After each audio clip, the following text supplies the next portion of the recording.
Banyak orang tahu kalau Amerika kalah perang di Vietnam. Tapi yang tidak banyak orang tahu adalah salah satu sebab Amerika kalah di Vietnam adalah Indonesia. Mengapa bisa demikian? Berikut ini adalah sejarahnya. Amerika adalah negara terkuat di dunia selama beberapa abad belakangan ini. Kuat di bidang ekonomi dan kuat di bidang militer. Sekedar untuk menggambarkan kekuatan militernya, kita bisa melihat dua fakta.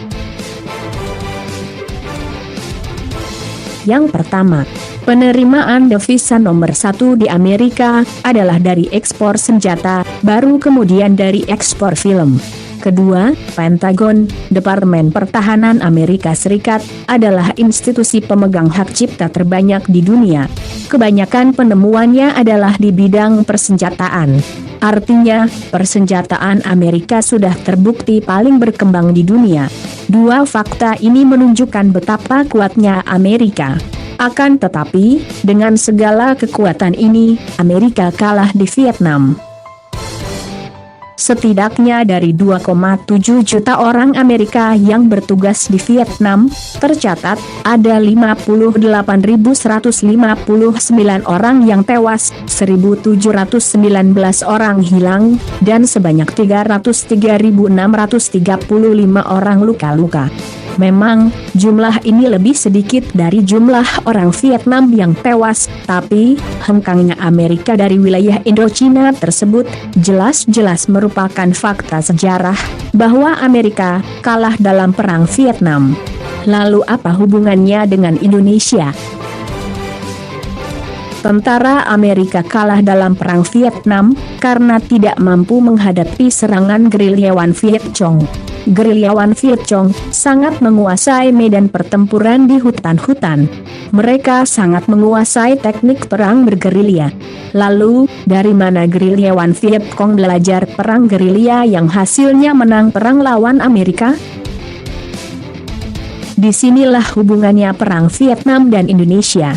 Beberapa pimpinan gerilyawan Viet Cong mengatakan bahwa mereka membaca buku Pokok-pokok Perang Gerilya, karangan Jenderal Al Nasution, dan menjadikannya pedoman mereka dalam menetapkan strategi. Nasution adalah salah seorang dari 3 jenderal besar bintang 5 di Indonesia. Viet Cong tidak berpatokan pada Mao Tse-tung yang juga ahli perang gerilya, karena kondisi alam dan masyarakatnya berbeda. Kondisi alam dan masyarakat yang paling mirip dengan Vietnam adalah Indonesia, dan itu ada dalam buku karangan Nasution. Jadi, tidak berlebihan kalau dikatakan Amerika kalah perang, salah satunya karena Indonesia.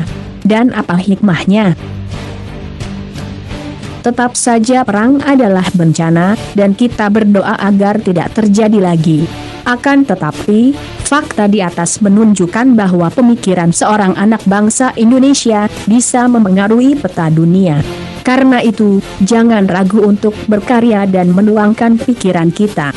Karena pemikiran tidak mengenal batas, tempat, dan waktu. Fakta sejarah ini juga menunjukkan sekali lagi kekuatan sebuah tulisan atau sebuah buku.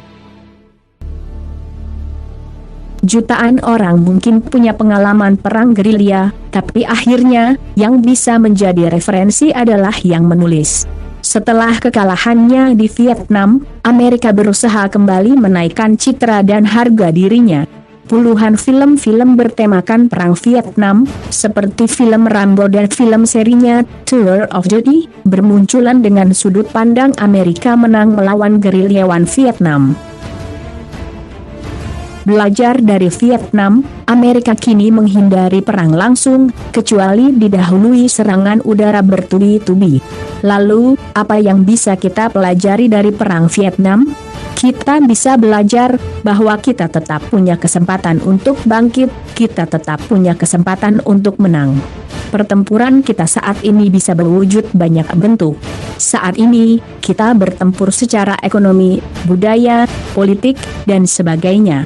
Jika kita tidak mempersiapkan diri dari sekarang, kita bisa terjajah secara ekonomi, budaya, politik, dan sebagainya. Jangan bersantai-santai, karena bangsa kita bisa jadi korban tergilas kemajuan zaman, karena tidak mampu mengejar persaingan. Bangsa besar yang mungkin lebih harus kita cermati saat ini justru Cina. Saat ini, Cina adalah kekuatan ekonomi terbesar kedua setelah Amerika. Setelah tahun ini melampaui Jepang, dalam waktu tidak terlalu lama, diduga Cina akan mampu melampaui Amerika. Kebijakan ekonomi Cina saat ini mengimpor begitu banyak gas alam dan batu bara dari Indonesia. Bahkan, mereka menumpuknya untuk cadangan energi. Negara Cina punya material tersebut di tanah mereka, tetapi mereka memilih untuk mengimpor dari Indonesia. Lihat 10 atau 20 tahun mendatang. Bisa jadi, kita kehabisan batu bara dan gas alam. Sekarang saja, kita sudah mengimpor minyak bumi. Dan ketika harga energi melambung tinggi, mungkin kita justru mengimpor dari Cina dengan harga yang sangat mahal. Di bidang moneter, Cina juga sedang berbenah. Cina juga membeli bertonton emas sebagai cadangan devisanya. Negara Cina sendiri percaya ke depan, cadangan emas lebih kuat dari dolar Amerika. Langkah ini untuk memperkuat cadangan devisa dolar Amerika milik Cina, yang bahkan jumlahnya lebih banyak dari milik Amerika sendiri. Anda bisa membaca buku No Excuse by Isa Alamsyah, halaman 141-148,